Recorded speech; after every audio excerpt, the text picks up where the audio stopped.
Okay, let's dive in. For this deep dive, we're looking at William Boericke's homeopathic Materia Medica, right? That's the one.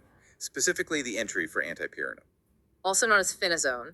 And right away, the text flags it as a coal tar derivative. Exactly. And our goal here is really to unpack what this specific text says about its effects, how it's presented within this particular framework.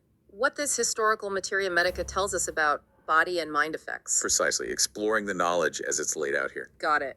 So it starts with some general actions. It mentions antipyrine can induce leukocytosis. Yeah, an increase in white blood cells. Right. The text notes it's similar to what you might see with, say, ergotin or salicylates. Okay. And it also acts on the vasomotor centers, doesn't it? Mm-hmm. That system controls your blood vessel diameter. Mm-hmm. And according to Boericke, antipyrinum causes capillary dilation. Ah, so that leads to those skin changes described, like Yeah. the patches of redness and swelling. Exactly. Circumscribed patches, it calls them. The source also mentions large doses, causing things like profuse perspiration. Right, heavy sweating. Also dizziness, cyanosis, that bluish skin tinge, and somnolence, so drowsiness. And even changes in the urine chemistry.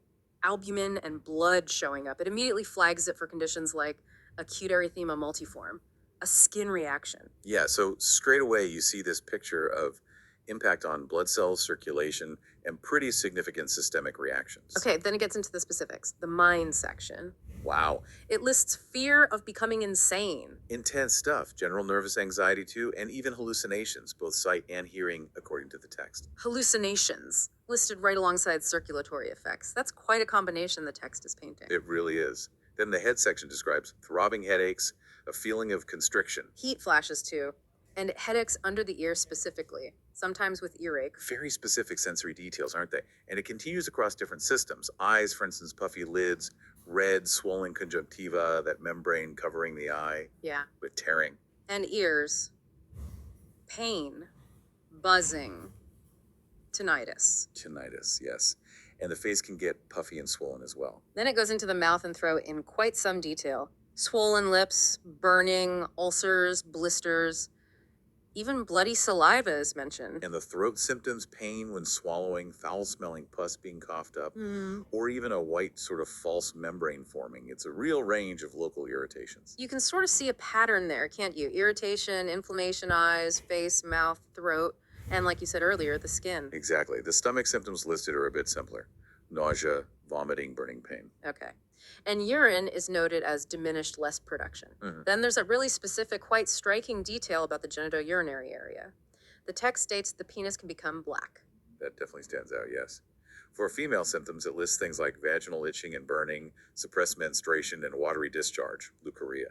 Moving to respiratory. Mhm. Runny nose, swollen nasal passages, dull pain in the frontal sinuses. Loss of voice, too, and difficulty breathing. It specifically mentions Cheyne-Stokes respiration. Right. That's that unusual breathing pattern, isn't it? It goes up and down, often linked to serious conditions. It is a very specific and serious sign mentioned.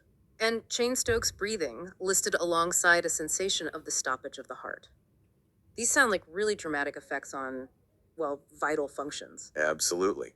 The heart symptoms also include faintness, a throbbing feeling all over the body, and a pulse described as rapid, weak, and irregular. The nerve section seems to tie in with the psychological stuff, and circulation affects epileptiform seizures, muscle contractions, trembling, cramps. Crawling skin sensations, numbness, general prostration, just weakness. It all paints a picture of significant nervous system involvement. And finally, the skin. This really brings a lot together. Various rashes, erythema, eczema, pemphigus, which is blisters, and intense pruritus, itching. Yeah, severe itching. And it specifically mentions urticaria, hives, that apparently appear and disappear suddenly, often with a feeling of internal coldness. Internal coldness with hives, that's interesting. Angioneurotic edema, too, swelling under the skin. And it mentions again that detail about dark blotches on the skin of the penis, sometimes with swelling. The text is quite explicit, listing it for acute erythema multiforme and intense itching. And it gives a dose, too, doesn't it? It does. Within this homeopathic context, it suggests the second decimal potency. That's 2x, a specific level of preparation. Wow. Okay, so stepping back from this entry for Antipyrinum in Boericke's Materia Medica is incredibly detailed. It covers such a wide range. Almost every system. From those really specific mental states, like fear of insanity and hallucinations, To dramatic physical symptoms like the heart stoppage sensation, Cheyne-Stokes breathing, those sudden hives with coldness. and those unique, very specific points like the skin discoloration on the penis. It really describes a substance with, well, profound and very specific actions according to this text, particularly nervous system, circulation, skin. Leading to this whole array of intense, sometimes rapidly changing symptoms. So, considering how comprehensive and sometimes extreme these described effects are for just one substance, what does this specific entry really tell us about how remedies are understood and characterized within this particular materia medica framework? That's maybe the thought to leave you with.